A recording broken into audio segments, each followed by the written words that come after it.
Let's bring in MS Now contributor Inzamam Rashid in Dubai.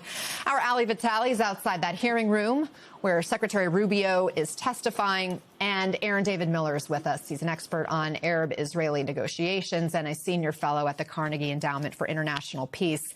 Inzamam, it seems like every hour there's some new twist and turn. What is the latest on these peace talks? Yeah, you're right. This conflict between the U.S. and Iran is just constantly moving, and not necessarily forward, but this back and forth between the two countries is just so hard to keep on top of, Anna, as you said. But right now we're in a situation where Iran is effectively putting the situation, the war inside Lebanon, at the very center of all of this. They're saying that that's the reason, effectively, that we're not currently getting a deal over the line. Tehran yesterday claimed that they were not in the mood to have any discussions with the US whatsoever, whilst the fighting continued inside of Lebanon. And then last night, President Trump had a phone call with Benjamin Netanyahu, which Axios is reporting was apparently a pretty heated phone call in which he asked the Israeli Prime Minister to effectively not carry out its major raid inside of the Lebanese capital of Beirut. But today, once again, we've seen violations of that ceasefire between Lebanon and Israel. A ceasefire, remember, which Hezbollah was not involved in initially. We've seen Hezbollah target northern Israel, and then we've seen Israel respond and retaliate and hitting many parts of southern Lebanon as well. And interestingly, also last night, Anna, we saw that there was a call out, a readout of a phone call between Iran's foreign minister and the Pakistanis, the mediators as well. I think, if anything, that maybe gives us a bit of a positive light that clearly there is still an open doorway for negotiations and mediation to happen. I just want to read you very briefly a note from the Deputy Foreign Minister of Iran, that's Mr. Kazem Garibabadi, in which he says that in this regard, the US president's claim of having dissuaded Netanyahu from launching a major attack on Beirut is more than a sign of Washington's peace-seeking confirmation of America's direct role in managing the Zionist regime's aggression. He goes on to say that if the decision to attack the capital of an independent state can be changed with a single phone call, the main question is, why did months of ceasefire violations, aggression against Lebanon, the displacement of its people, and threats to its country's sovereignty continue unabated? That's interesting because it's acknowledging the fact that President Trump has clearly managed to back down Benjamin Netanyahu, but it's also asking the question, why did this not happen sooner? Because if it did, we probably could have got a deal over the line. On the back of this, Iranian state media are reporting right now, Anna, that Iran is currently reviewing the US proposal for a peace deal. That's despite all of this distrust in the air. Anna. Inzamam Rashid, thank you. Please keep us posted. And so, Ali, this hearing with Secretary Rubio is just getting underway there. This would be his first appearance since the start of this war with Iran. There's also a slew of other foreign policy issues from Cuba to Venezuela and Russia. What do we expect to hear from lawmakers? What are they going to focus on?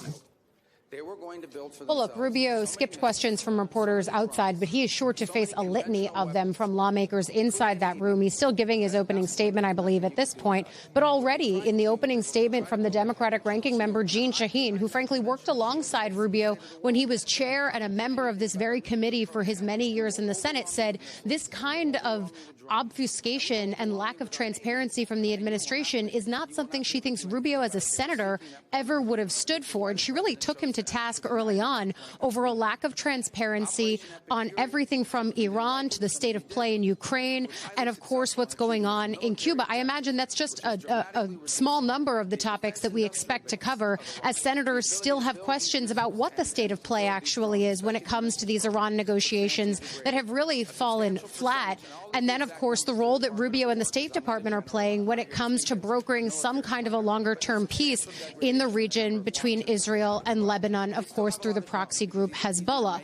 All of that swirling here as Rubio testifies, so certainly it's high stakes. But at the same time, there's some key members on this committee that I'm watching. Shaheen, of course, is one of them, already showing a little bit of the fire that we expect to see as this hearing rolls on. But don't forget, you've also got Tim Kaine and Rand Paul, the bipartisan co-sponsors of so many of these war powers resolutions. And as this Iran war continues to drag on, even as the president says, I don't care that peace talks have broken down and stalled out, out, this is a committee where we might see the early bubblings of Republican dissatisfaction with this protracted conflict actually start manifesting in tough questions to the Secretary of State, and then later this week, the potential for more shifting sands around these war powers votes that, if passed, would really send a message to the administration that even though there is a deep well of loyalty and support and desire to give this administration leeway to negotiate with Iran, that maybe patience could be wearing thin.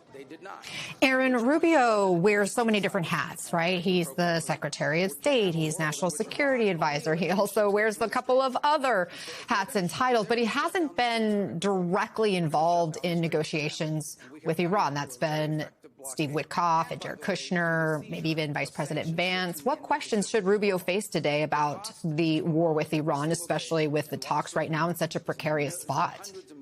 I mean, look, I would note, having worked for 6 secretaries of state, George Shultz to Colin Powell, that in the face of the gravest and greatest crisis that this administration has faced foreign policy, the Secretary of State is basically MIA. Now, why is that? Kushner, Witkoff, the mediators, the Qataris, the Pakistanis.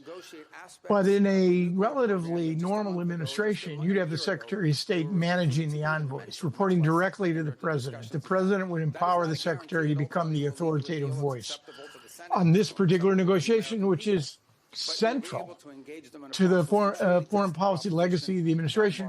That is not happening. Is it not happening because Rubio wants to stay away from this issue?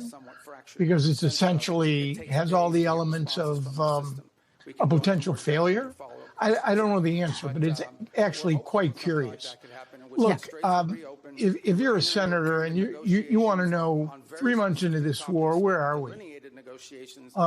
What's the status of the negotiations? What about the straits? What price is the administration prepared to pay, if any, for opening?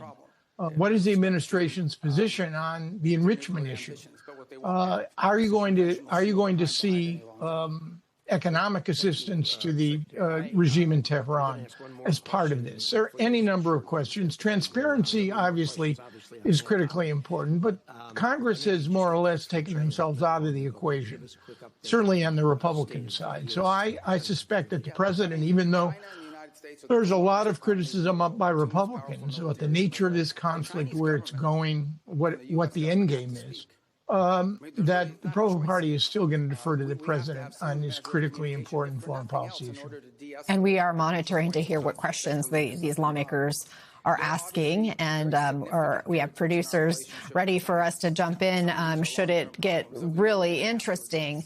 Axios is reporting that there was this expletive-laden phone call between Trump and Israeli Prime Minister Netanyahu, and that Trump repeatedly cursed at him about his bombardment of Lebanon and the threat to attack Beirut. And according to one U.S. official, Trump told Netanyahu he was, quote, effing crazy, and that everyone hates you now. Everybody hates Israel because of this. A second source briefed on this call said Trump was pissed and at one point was yelling at Netanyahu, "What the F are you doing?" Aaron, if that's true, does this complicate things when it comes to resolving the war with Iran? No, I think in a way it clarifies things. Look, you had an American president last week say something about an Israeli prime minister that, in my experience, no American president has ever said about an Israeli prime minister, which is Netanyahu will do what I want him to do when it comes to Iran.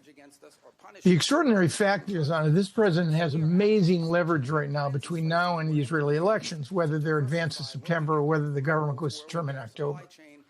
And the president clearly is not in thrall of Benjamin Netanyahu. He's freed himself from much of the political constraints that his predecessors faced. And frankly, I don't think he has the sort of emotional identification that Bill Clinton had with the idea of Israel, the people of Israel, the security of Israel.